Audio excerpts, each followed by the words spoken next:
जब हम इब्राहिम पर मसीह खुदावन और फरिश्तों के ज़ाहिर होने के वाक़े को देखते हैं तो यहाँ पर जो फरिश्ते हैं वो हमें खाते पीते दिखाई देते हैं, उनके जिस्म लगता है कि हैं।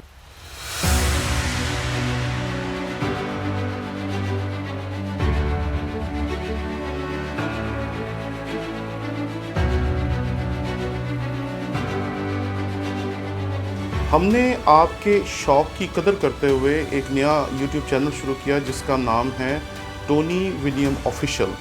इस पे हमने कोशिश की कि अपने तमाम कोर्सेज जो पिछले 15 साल में हम पढ़ाते रहे हैं वो डाल सकें ताकि आप उससे बेहतर तौर पर सीख सकें।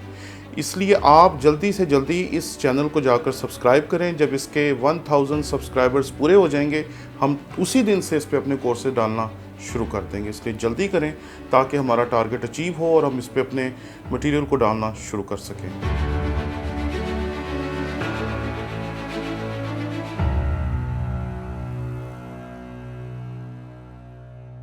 मसीह यीशु के अज़ीम और जलील नाम में आपकी सलामती हो। मेरा नाम पादरी प्रोफेसर टोनी विलियम है। हमारे यूट्यूब के घराने के एक फ़र्द हैं जिनका नाम है पादरी आशर।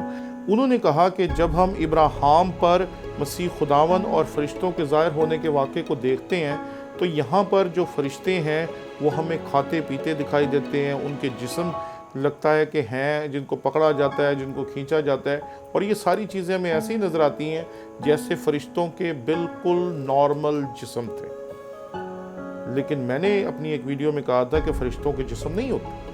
तो उन्होंने कहा कि फिर ये क्या बात हो गई कि यहाँ तो फरिश्तों के जिस्म दिखाई देते हैं। तो यहाँ इस हकीकत को याद रखें कि फरिश्ते दरअसल वजूद नहीं रखते। फरिश्तों ने अगर इंसानों को दिखाई देना है तो उन्हें कोई ना कोई वजूद इख्तियार करना पड़ेगा, चाहे वो गधी के जिस्म को इख्तियार करें या गधी के सामने खड़े होकर उसे रोकें और उसे बोलने पे मजबूर करें, चाहे वो इंसानी जिस्म इख्तियार करें या किसी भी अंदाज को इस्तेमाल करें। फरिश्तों ने जब इंसानों पे ज़ाहिर होना है तो उन्हें जिस्म इख्तियार करना पड़ेगा, और जब वो जिस्म इख्तियार करेंगे और लोगों पर जिस्म में ज़ाहिर होंगे उसी सूरत में तो लोग फरिश्तों को देख सकेंगे। क्योंकि किताब मुक़द्दस में आपको दो फ़र्क चीज़ें दिखाई देती हैं। बाज़ जगहों पर आपको आवाज़ सुनाई आती दिखाई देती है लेकिन नज़र कोई नहीं आता, लेकिन बाज़ जगहों पर आपको ना सिर्फ आवाज़ दिखाई देती है बल्कि वहाँ कोई ना कोई शख्सियत भी नज़र आती है जिसको आम तौर पर फरिश्ता कहा जाता है। इसलिए जो इब्राहिम पर ज़ाहिर हुए मसीह खुदावन के साथ वो इंसानी जिस्म में ज़ाहिर हुए।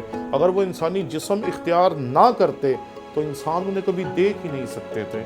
इसलिए जब वो इंसानी जिस्म में ज़ाहिर हुए तो वो खा भी सकते थे, पी भी सकते थे, और उनको आम इंसानों की तरह खींचा और दीगर जो बदसलूकी उनके साथ की गई वो भी की जा सकती थी। इसलिए ये सादा सा असूल है कि फरिश्ते रूह हैं और हमारी आंखें रूह को देख नहीं सकती।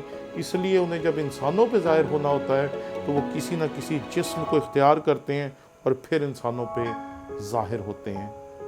शुक्रिया।